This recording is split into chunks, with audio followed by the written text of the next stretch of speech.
Praise the lord.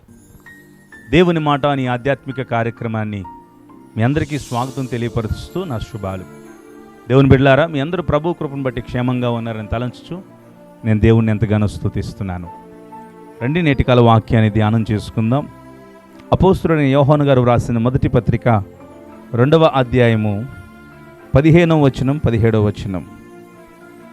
ఎవడైనను లోకమును ప్రేమించిన ఎడల తండ్రి ప్రేమ వానిలో నుండదు.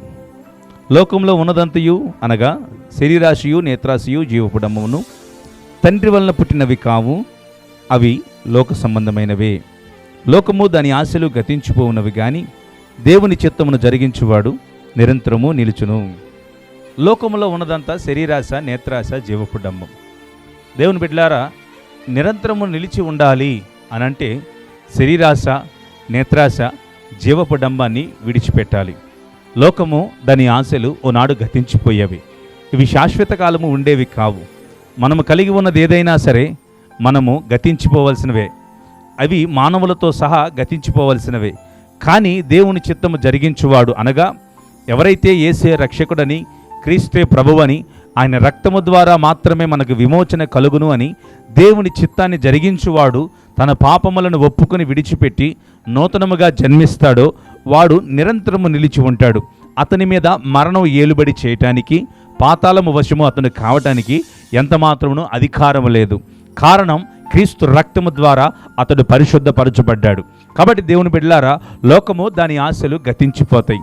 శరీరాశైనా, నేత్రాశైనా, జీవపుడమ్మమైనా మనం ఎంత సంపాదించుకున్నా గతించిపోయేవి. ఒకడు లోకమంతా సంపాదించుకొని తన ప్రాణమును పోగొట్టుకున్నట వలన వానికి ఏమి లాభము అని దేవుని వాక్యం సెలవిస్తూ ఉంది. నిజమే, లోకమంతా సంపాదించుకున్నా సరే వాటన్నిటిని విడిచి వెళ్ళిపోవలసిన వారమే. వాటన్నిటిని విడిచి ఇదిగో ఈ చోటు నుంచి ఎగిరిపోవలసిన వారమే. కానీ మన కొరకు నిత్య రాజ్యం ఒకటి దేవుడు సిద్ధపరుస్తూ ఉన్నాడు. యుగ యుగాలు ఆయనతో నిలిచి ఉండుటకు ఆ నిత్య రాజ్యాన్ని దేవుడు సిద్ధపరుచుతున్నాడు. కనుక ఆ రాజ్యములో నిలిచి ఉండాలంటే అక్కడ మరణము లేదు, అక్కడ చీకటి లేదు, అక్కడ ఏడుపు లేదు, అక్కడ దుఃఖము, వేదన, మరి ఏ ఇతర బాధాకరమైన పరిస్థితులు అక్కడ లేవు. అక్కడ సంతోషము, సమాధానము.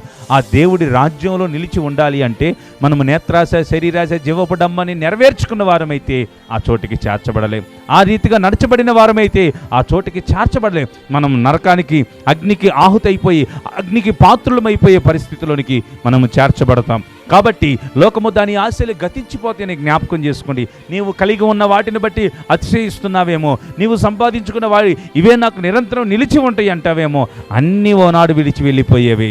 అవి వెళ్ళిపోకపోయినా మనం వెళ్ళిపోతాం. కానీ మనం ఎక్కడికి వెళ్తున్నాం? దేవుని దగ్గరికి వెళ్తున్నామా? దేవుని రాజ్యానికి, దేవుని సముఖంలో నిలిచి ఉండటానికి, సర్వశక్తిని నీడను విశ్రమించడానికి, ఆయనను ఆశ్రయించడానికి, ఆయన ఉన్న చోటును వెళ్ళడానికి ఇష్టపడుతున్నామా? జ్ఞాపకం చేసుకోండి దేవుని బిడ్డలారా. కాబట్టి నేను తెలియపరిచేటువంటి మాట ఏంటంటే, లోకాన్ని దాని ఆశల్ని ప్రేమించకండి. లోకములో ఉన్నవంతా కూడా శరీరాశ, నేత్రాశ, జీవపుడమ్మం అవి తండ్రి వలన పుట్టినవి కావు, అవి లోక సంబంధమైనవి, అవి దేవుని చిత్తమైనవి కావు. నువ్వు కంటితో చూసి ప్రతిదాన్ని, శరీరాన్ని, నేత్రాన్ని, జీవపుడమ్మాన్ని ఆశించి ప్రతిదాన్ని సొంతం చేసుకోవాలి, స్వతంత్రించుకోవాలి, దేహాన్ని సుఖపెట్టుకోవాలి, సుఖపడాలి, ఏదేదో చేసేయాలి, ఏదేదో సంపాదించేయాలి అనుకుంటున్నావేమో. జాగ్రత్త, ఇవి దేవుని వలన కలిగినవి కావని వాక్యం చెప్తా ఉంది.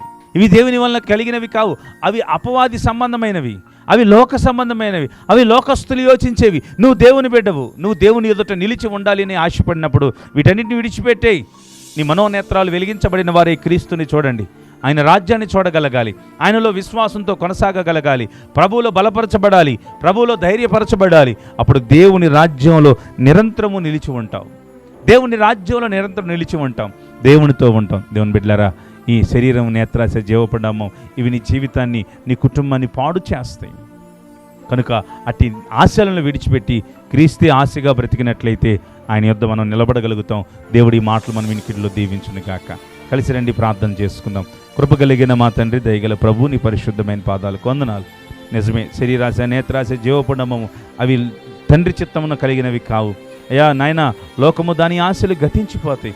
తండ్రి చిత్తము చేయువాడే, నీ చిత్తము చేయువాడే నిరంతరం నిలిచినని వాక్యం సెలవిస్తా ఉంది. ప్రభా, నిజమే, మరణాన్ని జయించిన వారమే నిరంతరం నీ సన్నిధిలో నిలబడగలిగిన కృప నీ చిత్తము ద్వారా జరిగించగలిగితేనే మాకు కలిగిద్ది. కనుక అటు నీ చిత్తాన్ని జరిగించగలిగిన కృపా భాగ్యాన్ని మాకు దయచేయండి. ఎందరైతే ఈ వాక్యాన్ని వింటున్నారో ప్రతి బిడ్డను దీవించండి, ఆశీర్వదించండి.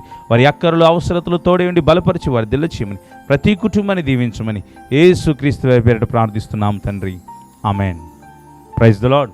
దేవుడు మిమ్మల్ని దీవించును గాక. ఇంకా ఈ దేవుని మాట అను ఆధ్యాత్మిక కార్యక్రమాన్ని ఈ జైన్ 97 అనే యూట్యూబ్ ఛానల్ని ప్రోత్సహించండి.